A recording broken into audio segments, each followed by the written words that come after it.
नमस्कार दोस्तों। जरा सोचिए, मनुष्य ने आग खोजी, पहिया बनाया, समुद्र पार किए, आकाश को छुआ, लेकिन इन सभी उपलब्धियों के बीच एक सच्चाई आज भी अड़ी खड़ी है। एजिंग। हर सभ्यता, हर संस्कृति और हर युग में मनुष्य ने एक ही प्रश्न दोहराया, हम बूढ़े क्यों होते हैं और क्या यह अनिवार्य है? एजिंग को हम अब तक जीवन की एक प्राकृतिक सजा मानते आए हैं, एक ऐसी प्रक्रिया जिसे स्वीकार करना ही एकमात्र विकल्प समझा गया। लेकिन आधुनिक साइंस एक अलग कहानी बताने लगी है। यह लेक्चर उसी कहानी की गहराई में उतरता है। यह सिर्फ लंबा जीने की बात नहीं करता, यह इस प्रश्न की खोज है कि हमारा शरीर समय के साथ टूटता क्यों है और क्या यह टूटन वास्तव में अपरिवर्तनीय है। आज के इस लेक्चर में हम एजिंग को एक डिजीज लाइक बायोलॉजिकल प्रोसेस के रूप में देखेंगे, एक ऐसी प्रक्रिया जो रैंडमनेस नहीं है बल्कि बायोलॉजी के स्पष्ट नियमों का परिणाम है। यह दृष्टिकोण रेडिकल है क्योंकि यदि एजिंग एक डिजीज लाइक प्रोसेस है तो थ्योरी के स्तर पर इसे स्लो किया जा सकता है और सीमित स्तर पर रिवर्स भी।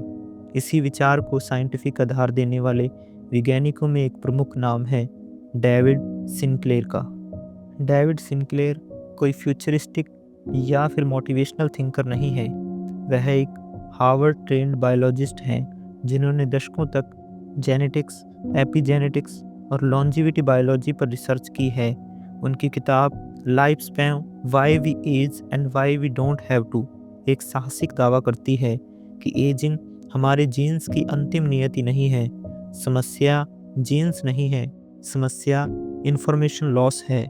इस लेक्चर में हम समझेंगे एजिंग वास्तव में क्या है, डीएनए डैमेज क्या भूमिका निभाता है, एपिजेनेटिक्स किस तरह सेलुलर आइडेंटिटी को बदल देती है, सेरोटिन्स और एनएडी प्लस जैसे मैकेनिज्म कैसे सेलुलर रिपेयर से जुड़े हैं और क्यों कुछ लाइफस्टाइल इंटरवेंशंस शरीर को सर्वाइवल मोड में डाल देते हैं।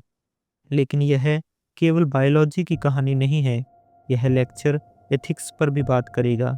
यदि मनुष्य लंबा और स्वस्थ जीवन जी सकता है तो समाज, इनइक्वलिटी और भविष्य की पीढ़ियों पर इसका क्या प्रभाव पड़ेगा। यह जर्नी आसान नहीं है। यह लेक्चर आपको क्विक मोटिवेशन नहीं देगा, यह आपको अनकंफर्टेबल सवालों के सामने खड़ा करेगा। लेकिन यदि आप अंत तक सुनते हैं तो एजिंग को देखने का आपका नज़रिया पहले जैसा नहीं रहेगा। यदि आप ऐसे ही डीप और रिसर्च बेस्ड ऑडियो लेक्चर पसंद करते हैं तो चैनल को सब्सक्राइब करें और इस लेक्चर को लाइक करें। अब आइए शुरुआत करें उस मूल प्रश्न की जिसने आधुनिक लॉन्जिविटी साइंस को जन्म दिया। एजिंग आखिर है क्या और क्या यह वास्तव में समय की मजबूरी है या बायोलॉजी की एक सॉल्वेबल प्रॉब्लम। एजिंग को समझने से पहले हमें एक आम लेकिन गलत धारणा को छोड़ना होगा। अधिकांश लोग मानते हैं कि एजिंग समय के साथ शरीर के घिस जाने का परिणाम है, जैसे कोई मशीन जो इस्तेमाल से खराब हो जाती है। लेकिन यह व्याख्या अधूरी है। यदि एजिंग केवल वियर एंड टियर होती तो सभी जीव एक ही गति से बूढ़े होते, लेकिन वास्तविकता ये नहीं है। कुछ जीव कुछ ही दिनों में मर जाते हैं जबकि कुछ दशकों या सदियों तक जीवित रहते हैं। कुछ जानवर रीजनरेशन कर सकते हैं, कुछ कोशिकाएं थ्योरेटिकली इमॉर्टल होती हैं। यह अंतर हमें एक संकेत देता है, एजिंग केवल समय की मजबूरी नहीं है, यह बायोलॉजी द्वारा नियंत्रित एक प्रक्रिया है। डेविड सिनक्लेयर इसी बिंदु से अपनी बात शुरू करते हैं। उनके अनुसार एजिंग का मूल कारण इंफॉर्मेशन लॉस है। यह विचार इंफॉर्मेशन थ्योरी ऑफ एजिंग कहलाता है। एजिंग और इंफॉर्मेशन का संबंध। हर कोशिका में एक जैसा डीएनए होता है। आपके स्किन सेल और ब्रेन सेल के जीन्स एक जैसे हैं, फिर भी वे अलग अलग व्यवहार करते हैं क्योंकि जीन्स के ऊपर एक और लेयर होती है, एपिजेनेटिक इंफॉर्मेशन। एपिजेनेटिक्स यह तय करती है कि कौन सा जीन कब सक्रिय होगा और कौन सा साइलेंट रहेगा। यह इंफॉर्मेशन ही कोशिका को उसकी पहचान देती है। जब आप यंग होते हैं तो यह इंफॉर्मेशन बहुत सटीक होती है। सेल जानती है कि उसे क्या बनना है और क्या नहीं। लेकिन एजिंग के साथ यह इंफॉर्मेशन धीरे धीरे बिगड़ जाती है। जीन्स तो मौजूद रहते हैं लेकिन इंस्ट्रक्शंस धुंधली हो जाती हैं।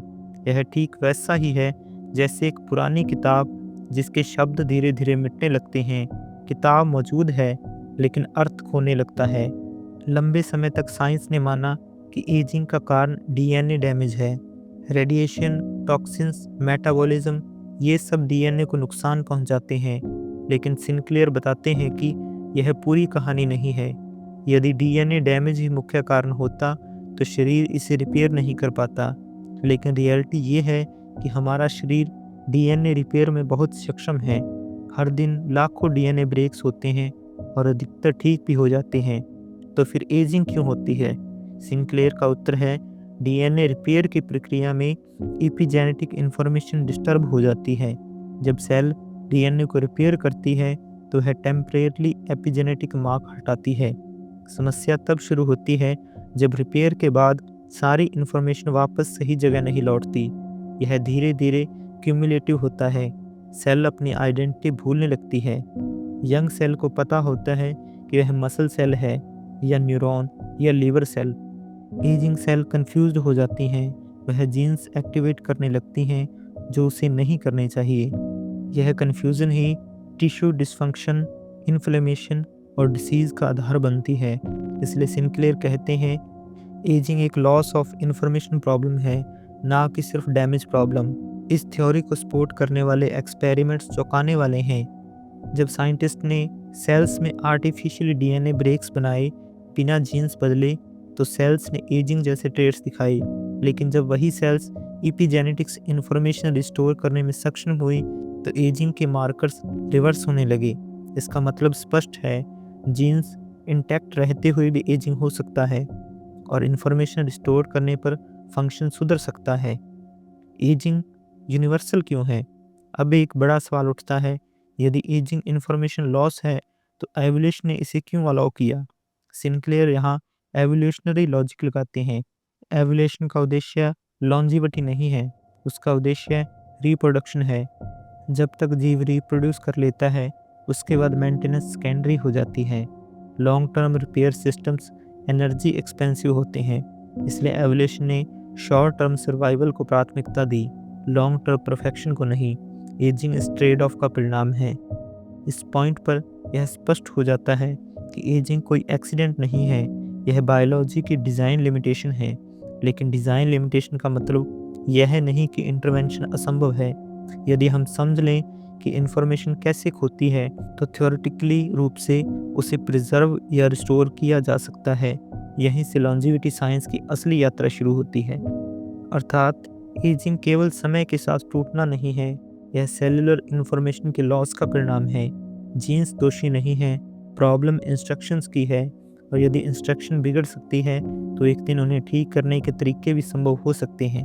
अब सवाल और गहरा हो जाता है, यदि जीन्स मौजूद रहते हैं और डैमेज पूरी कहानी नहीं है तो आखिर यह मैकेनिज्म कौन सा है जो एजिंग को डायरेक्शन देता है? डेविड सिंक्लेयर का उत्तर साफ है, एपिजेनेटिक्स। एपिजेनेटिक्स का अर्थ है जीन्स के ऊपर मौजूद इंफॉर्मेशन लेयर। जीन्स ब्लूप्रिंट हैं, एपिजेनेटिक्स इंस्ट्रक्शंस हैं। यह तय करती है कि कौन सा जीन कब, कहाँ और कितनी मात्रा में एक्टिव होगा। इसी कारण एक ही डीएनए से हजारों तरह की कोशिकाएं बनती हैं। न्यूरॉन न्यूरॉन ही रहता है, मसल सेल मसल ही रहता है। यह आइडेंटिटी एपिजेनेटिक्स द्वारा बनाए रखी जाती है। एपिजेनेटिक्स इंफॉर्मेशन कई रूपों में मौजूद होती है। Histone modifications, DNA methylation, chromatin structure, ये सभी मिलकर सेल को उसकी मेमोरी देते हैं। यह मेमोरी बताती है तुम कौन हो और तुम्हें क्या करना है। यंग अवस्था में यह मेमोरी स्टेबल और एक्यूरेट होती है, लेकिन एजिंग के साथ यह स्टेबिलिटी धीरे धीरे टूटने लगती है। सिंक्लेयर एजिंग को एपिजेनेटिक्स नॉइस से जोड़ते हैं। नॉइस का अर्थ है सिग्नल में गड़बड़ी। सेलुलर एनवायरनमेंट में oxidative stress, inflammation, metabolic stress, DNA repair activity, ये सभी फैक्टर एपिजेनेटिक सिस्टम पर दबाव डालते हैं। जैसे जैसे स्ट्रेस बढ़ता है, इंस्ट्रक्शंस की क्लैरिटी घटती जाती है। सेल गलत जीन्स एक्टिवेट करने लगते हैं या सही जीन समय पर एक्टिव नहीं हो पाते। यहीं से एजिंग का फंक्शनल डिक्लाइन शुरू होता है। यहाँ एक पैराडॉक्स सामने आता है। डीएनए रिपेयर जीवन के लिए जरूरी है, लेकिन यह रिपेयर प्रोसेस एपिजेनेटिक्स इंफॉर्मेशन को डिस्टर्ब करती है। जब डीएनए टूटता है, रिपेयर प्रोटीन आते हैं तो क्रोमैटिन खुलता है, एपिजेनेटिक्स मार्क्स हटते हैं। रिपेयर पूरा होने के बाद सिस्टम को मार्क्स वापस लगाने होते हैं, लेकिन एजिंग के साथ यह रीइंस्टॉलेशन इम्परफेक्ट हो जाती है। कुछ इन्फॉर्मेशन वापस आती है, कुछ खो जाती है। हर रिपेयर इवेंट थोड़ा थोड़ा इन्फॉर्मेशन लॉस करता है। यह लॉस एक्यूमुलेट होता रहता है। सिंक्लेयर और उनकी टीम ने इस आइडिया को टेस्ट किया। उन्होंने सेल्स में कंट्रोल डीएनए ब्रेक्स क्रिएट किए बिना जीन्स को बदले। रिजल्ट स्पष्ट था, सेल ने एजिंग जैसे बिहेवियर दिखाना शुरू करा। Gene expression disorder, loss of cellular identity, increased inflammation. लेकिन जब रिसर्चर ने एपिजेनेटिक रीसेट मैकेनिज्म एक्टिवेट किए तो सेल्स ने यंग लाइक फंक्शन रीगेन किया। जीन्स बदले नहीं थे, इन्फॉर्मेशन बदली थी। एपिजेनेटिक्स का एक और स्ट्राइकिंग एस्पेक्ट है epigenetic clock. DNA methylation patterns age को एक्यूरेटली प्रेडिक्ट कर सकते हैं, कैलेंडर इससे भी बेहतर। इसका अर्थ ये है, एजिंग केवल महसूस नहीं होती, वह मेजर भी की जा सकती है, और जहाँ मेजरमेंट है वहाँ इंटरवेंशन की संभावना भी है। यदि एपिजेनेटिक स्टेट बदल सकती है तो थियोरेटिकल रूप से एजिंग रिवर्सिबल हो सकता है। यह पूर्ण इमॉर्टलिटी नहीं है, लेकिन फंक्शनल रीजुवेनेशन संभव हो सकती है। सिंक्लेयर इस पॉइंट पर बहुत कॉशियस रहते हैं। वह मैजिक नहीं है, यह बायोलॉजी है, लेकिन बायोलॉजी जिसे समझा जा सकता है। एजिंग रिलेटेड डिजीजेस अक्सर जीन म्यूटेशन से नहीं बल्कि जीन मिसरेगुलेशन से जुड़ी होती हैं। कैंसर, न्यूरोडिजेनरेशन, कार्डियोवैस्कुलर डिजीज, इन सभी में एपिजेनेटिक डिसरेगुलेशन प्रमुख भूमिका निभाती है। इसका अर्थ ये है, एजिंग और डिजीज अलग प्रोसेसेस नहीं है। डिजीज एजिंग की डाउनस्ट्रीम कॉन्सिक्वेंसेस है, अर्थात जीन्स डेस्टिनी नहीं है, एपिजेनेटिक्स डेस्टिनी को एग्जीक्यूट करती है। एजिंग एपिजेनेटिक नॉइस का परिणाम है। इन्फॉर्मेशन धीरे धीरे बिगड़ती है, और जहाँ इन्फॉर्मेशन बिगड़ती है वहाँ थ्योरेटिकली उसे सुधारा भी जा सकता है। अब एक स्वाभाविक सवाल उठता है, यदि इन्फॉर्मेशन लगातार खो रही है तो क्या शरीर के भीतर कोई ऐसा सिस्टम है जो इसे बचाने की कोशिश करता है? डेविड सिंक्लेयर का उत्तर है हाँ, और उन्हीं सिस्टम में सबसे महत्वपूर्ण है सर्ट्यूनिस। सर्ट्यूनिस प्रोटीन्स की एक फैमिली है। ये कोई पैसिव मॉलिक्यूल्स नहीं है, ये रेगुलेटरी प्रोटीन्स हैं जो सेल के अंदर सर्वाइवल मोड एक्टिवेट करते हैं। इनका मूल कार्य है सेलुलर स्ट्रेस को सेंस करना, रिपेयर मैकेनिज्म को एक्टिवेट करना, एपिजेनेटिक स्टेबिलिटी को बनाए रखना। सरल शब्दों में कहें तो सर्ट्यूनिस सेल्स के मेंटेनेंस इंजीनियर है। सर्ट्यूनिस सबसे पहले ईस्ट सेल में डिस्कवर किए गए थे। जब ईस्ट को कैलोरी रिस्ट्रिक्शन जैसे स्ट्रेस कंडीशन में रखा जाता है तो लाइफ स्पैन बढ़ गया। इस इफेक्ट का मीडिएटर था सर्टेन एक्टिवेशन। यह डिस्कवरी महत्वपूर्ण थी क्योंकि ईस्ट से लेकर ह्यूमन तक सर्ट्यूनिस कंजर्व्ड है। एवोल्यूशन ने इन्हें बार बार बचाया है। इसका मतलब साफ है, ये प्रोटीन्स लाइफ के लिए फंडामेंटल हैं। सर्ट्यूनिस एक क्रूशियल डिसीजन पॉइंट पर काम करते हैं। सेल के पास लिमिटेड एनर्जी होती है, या तो वह ग्रोथ और रिप्रोडक्शन में लगाए या मेंटेनेंस और रिपेयर में। जब रिसोर्सेज अबंडेंट होती हैं तो ग्रोथ प्रायोरिटी बन जाती है, लेकिन जब स्कार्सिटी होती है, कम कैलोरीज, स्ट्रेस, एक्सरसाइज, फास्टिंग, तो सर्ट्यूनिस एक्टिवेट हो जाते हैं। सेल ग्रोथ से मेंटेनेंस की ओर शिफ्ट करती हैं। सर्ट्यूनिस का सबसे महत्वपूर्ण रोल एपिजेनेटिक रेगुलेशन में है। ये प्रोटीन हिस्टोन को मॉडिफाई करते हैं, क्रोमैटिन स्ट्रक्चर को स्टेबलाइज करते हैं, अननेसेसरी जीन एक्टिवेशन को सप्रेस करते हैं। इस तरह सर्ट्यूनिस एपिजेनेटिक्स नॉइस को कम करने की कोशिश करते हैं। यंग अवस्था में यह सिस्टम अच्छी तरह काम करता है, लेकिन एजिंग के साथ सर्टेन एक्टिविटी घटने लगती है। यहाँ एक क्रिटिकल मॉलिक्यूल आता है, NAD+। सेरोटोनिन्स बिना NAD+ के काम नहीं कर सकते। NAD+ सेल्यूलर मेटाबॉलिज्म से जुड़ा है, एनर्जी स्टेटस का इंडिकेटर है, रिपेयर प्रोसेसेस का फ्यूल है। प्रॉब्लम ये है कि एजिंग के साथ NAD+ लेवल्स गिरते हैं। जब NAD+ कम होता है, सर्ट्यूनिस इनएक्टिव हो जाते हैं, रिपेयर स्लो हो जाती है, एपिजेनेटिक इंस्टेबिलिटी बढ़ जाती है। यह एक विशियस साइकिल बन जाती है। सिंक्लेयर बताते हैं कि सेरोटिन्स इसलिए फेल नहीं करते क्योंकि वे खराब हो जाते हैं, वे फेल करते हैं क्योंकि इन्वायरमेंट बदल जाता है। Chronic over nutrition, constant comfort, lack of stress, ये कंडीशन सेरोटिन्स को एक्टिव ही नहीं होने देती। मॉडर्न लाइफस्टाइल बायोलॉजिकली अब नॉर्मल है। एवोल्यूशन ने कांस्टेंट अबेंडेंस के लिए हमें डिज़ाइन नहीं किया। एनिमल स्टडीज़ में जब सेरोटिन्स आर्टिफिशियली एक्टिवेट किए गए तो मेटाबॉलिक हेल्थ सुधरी, इन्फ्लामेशन कम हुई, एज रिलेटेड डिक्लाइन स्लो हुआ। लेकिन सिंक्लेयर चेतावनी देते हैं, सेरोटोनिन कोई मैजिक स्विच नहीं है, ये कॉन्टेक्स्ट डिपेंडेंट है। एक्टिवेशन तभी बेनिफिशियल है जब सिस्टम बैलेंस्ड हो। यहाँ एक सटल लेकिन ज़रूरी पॉइंट है, सेरोटिन्स लाइफ स्पैन गारंटी नहीं देते, वे हेल्थ स्पैन इम्प्रूव करते हैं, अर्थात जीवन की लंबाई से ज़्यादा जीवन की क्वालिटी। लॉन्जिविटी का लक्ष्य इमॉर्टलिटी नहीं है, लक्ष्य है लेट लाइफ डिसीज को डिले करना। सिंक्लेयर सेरोटोनिन को गार्जियंस ऑफ एपिजीनोम कहते हैं। वे डैमेज रोकते हैं, वे क्योस को स्लो करते हैं, लेकिन वे अकेले पर्याप्त नहीं हैं। जब डैमेज ओवरलोड हो जाता है तो सेरोटोनिन भी हार मान लेते हैं। यहीं से नेक्स्ट लेयर की ज़रूरत पड़ती है, अर्थात सेरोटोनिन सेल के लॉन्जिविटी रेगुलेटर हैं। वे स्ट्रेस के समय रिपेयर और सर्वाइवल मोड एक्टिवेट करते हैं, लेकिन एजिंग के साथ NAD+ गिरता है, सेरोटोनिन कमज़ोर होते हैं, एपिजेनेटिक इंस्टेबिलिटी बढ़ती है।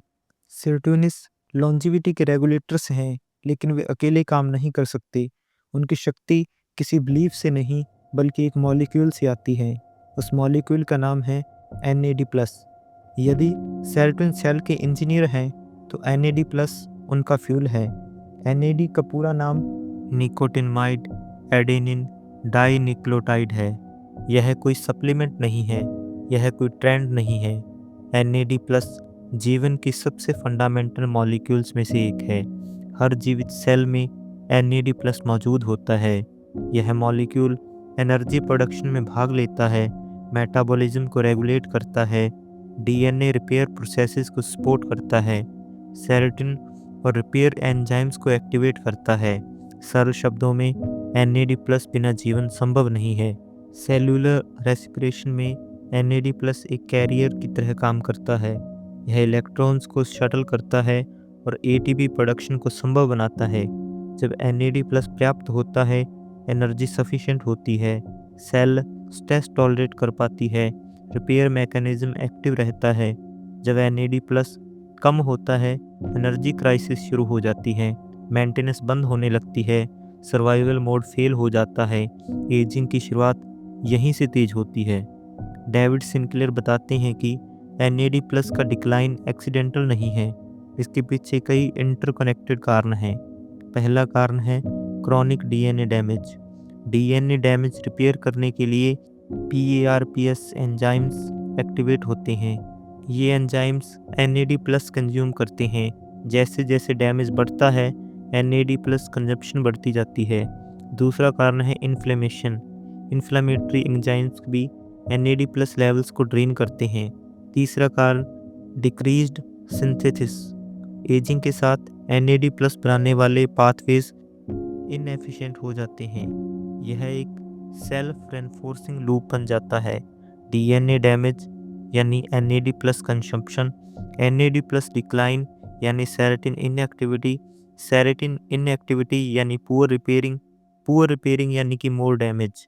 यह साइकिल धीरे धीरे सेलुलर कोलैप्स की ओर ले जाती है।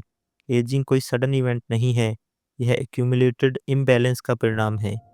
NAD+ केवल एनर्जी मॉलिक्यूल्स नहीं है, यह एपिजेनेटिक स्टेबिलिटी का फाउंडेशन है।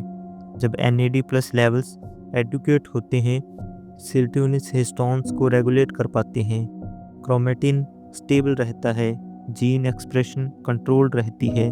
जब NAD+ गिरता है, एपिजेनेटिक नॉइस बढ़ती है, सेल आइडेंटिटी ब्लर होने लगती है। यह ठीक वैसा है जैसे ट्रैफिक सिग्नल बंद हो जाए, रूल्स मौजूद हैं लेकिन कोऑर्डिनेशन खत्म हो जाती है। एनिमल मॉडल्स में जब NAD+ लेवल्स आर्टिफिशियली रिस्टोर्ड किए गए तो माइटोकॉन्ड्रियल फंक्शन सुधरा, मसल स्ट्रेंथ इम्प्रूव हुई, इन्फ्लामेशन कम हुआ, मेटाबॉलिक हेल्थ बेटर हुई। कुछ स्टडीज़ में ओल्ड माइस ने यंग लाइक साइकोलॉजिकल ट्रेट्स दिखाए।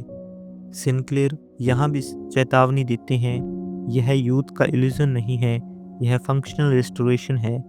एनएडी प्लस रिस्टोर करना एजिंग को इरेज करना नहीं है, इसका अर्थ है रिपेयर कैपेसिटी वापस लाना, स्ट्रेस टॉलरेंस बढ़ाना, डिक्लाइन की गति स्लो करना।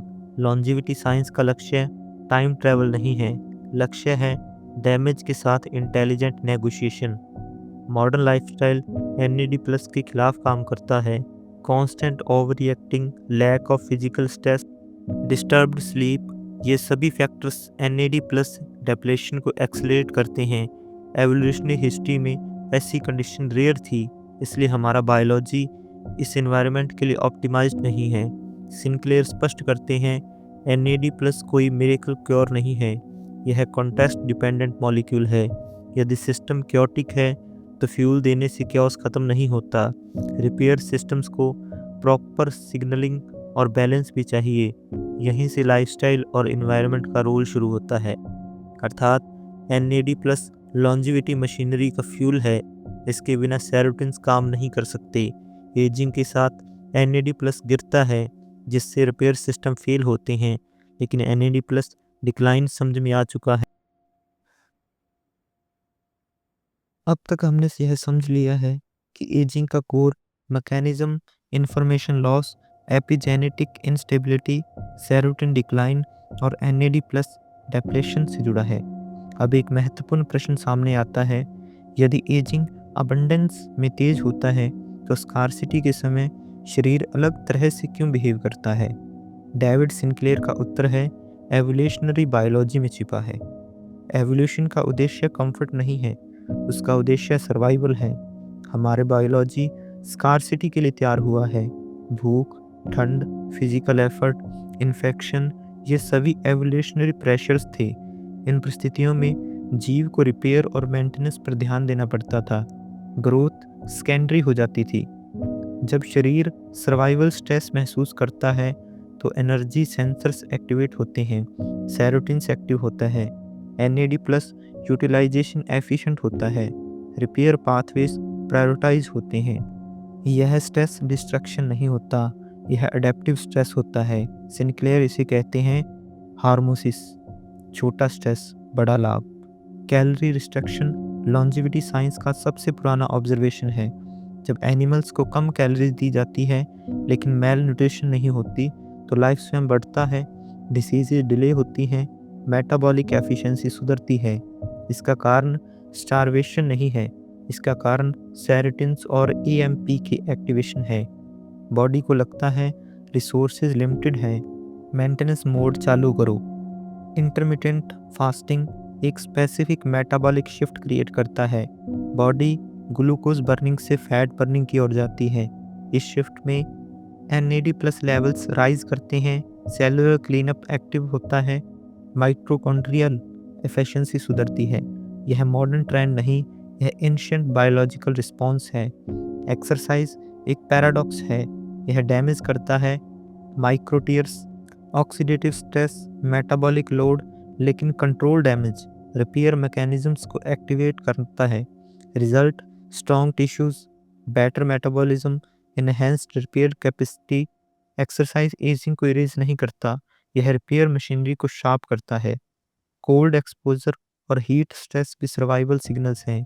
ये सिग्नल्स बॉडी को बताते हैं एनवायरनमेंट हॉस्टाइल है और उसका रिजल्ट होता है मेटाबॉलिक फ्लेक्सिबिलिटी बढ़ती है, स्ट्रेस रेजिस्टेंस इंप्रूव होती है, रिपेयर पाथवे इंगेज्ड रहते हैं।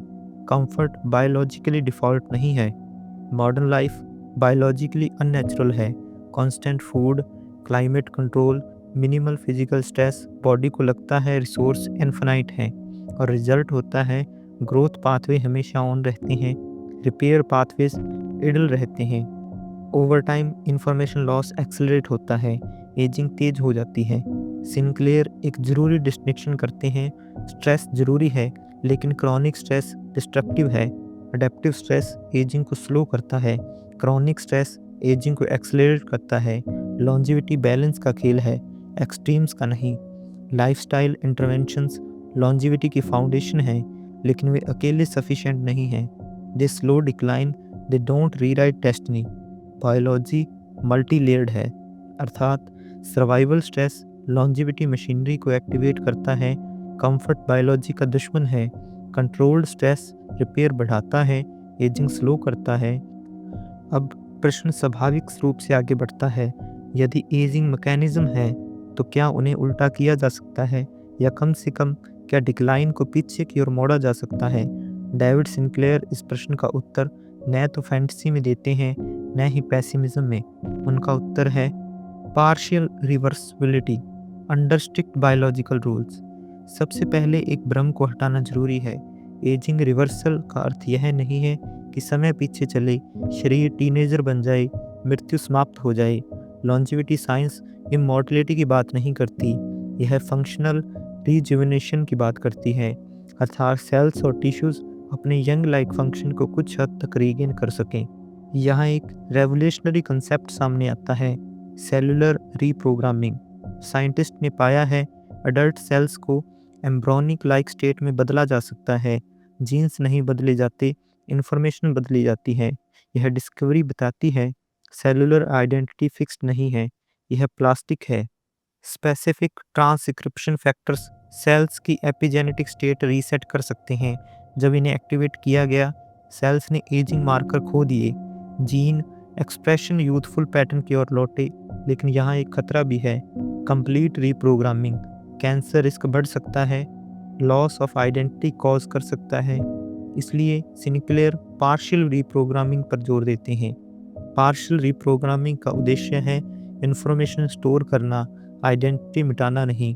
एनिमल स्टडीज़ में पार्शियल रीसेट से विज़न इम्प्रूव हुई, मसल फंक्शन बेहतर हुआ, इन्फ्लामेशन कम हुई, जीन वही रहे, एज रिलेटेड नॉइस कम हुआ। यह एज रिवर्सल नहीं है, यह एजिंग करेक्शन है। सिंक्लेयर बहुत स्पष्ट हैं, बायोलॉजी में लिमिट्स हैं।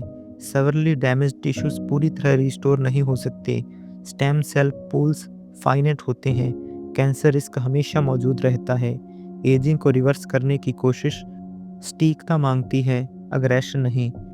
इस रिसर्च का सबसे बड़ा इम्प्लीकेशन यह है कि एजिंग पूरी तरह रैंडम नहीं है, यह पार्शली प्रोग्रामेबल है। यदि प्रोसेस प्रोग्रामेबल है तो फ्यूचर में इंटरवेंशंस टारगेटेड हो सकती हैं। Not one pill, not one therapy, multi layered control. यह पॉइंट यहीं पर इथिकल बन जाता है।